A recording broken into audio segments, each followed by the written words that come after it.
This video is 5 minutes and 14 seconds long. Cities right now across the country are ramping up security ahead of New Year's Eve tomorrow night. This morning, New York City will announce its own security measures in and around Times Square. Law enforcement agencies are being told to watch out for vehicle ramming attacks. However, there is no specific threat at this time. New Orleans will have National Guardsmen in the city for the holiday 1 year after the deadly attack on Bourbon Street. 800 federal agents already deployed throughout that city and downtown and in the French Quarter. Celebrations in LA will go on as planned following the FBI's announcement of a foiled New Year's Eve bombing attack. Agents arrested 4 suspects while they were rehearsing their attack outside of the city in the Mojave Desert.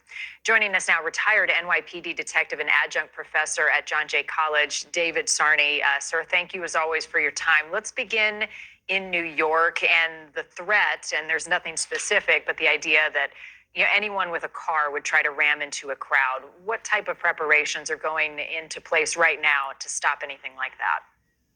Well, thank you for having me. We've seen this before. The NYPD works in conjunction with other city agencies. We have sanitation trucks. We use NYPD vehicles to block street areas. We use concrete barriers.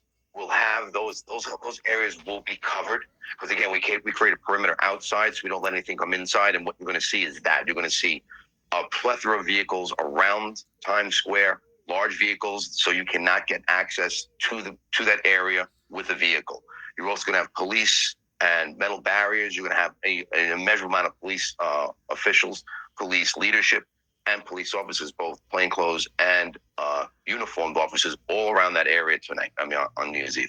And security layers for people, crowds who want to get into the event to celebrate the new year. What do those look like? You're going to have several access points that close off as the area gets filled. Those officers will have metal detectors. You go in there, you can't have any backpacks, no alcoholic beverages. You're going in pretty much dressed warmly. And if you're going into the pen area, have an expectation of not being out of that pen area until the event is over. So you're going to see layers of security, both on the ground and in the air. You're going to have officers.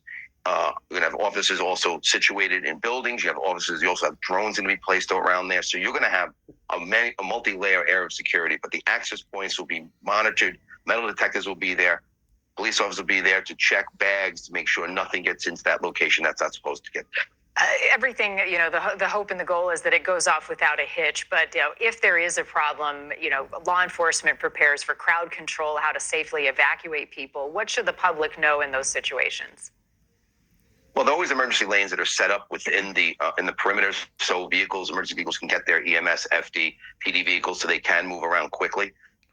Those things are going to be done. Understand the fact that the police department, the NYPD, has been doing this for decades. I've worked there numerous times within my career. I've never felt unsafe in that area, and our job and police officers' jobs there is to maintain security and safety for the people who go there. So, don't feel that you're going to be unsafe, but I always tell people also be situation aware. If you do see something, tell an officer what you see that's out of the ordinary or deemed suspicious, because the more eyes out there, we can actually stem that opportunity for somebody to do something that's heinous during this time. Yeah, everybody plays a role in making sure that folks go home safely.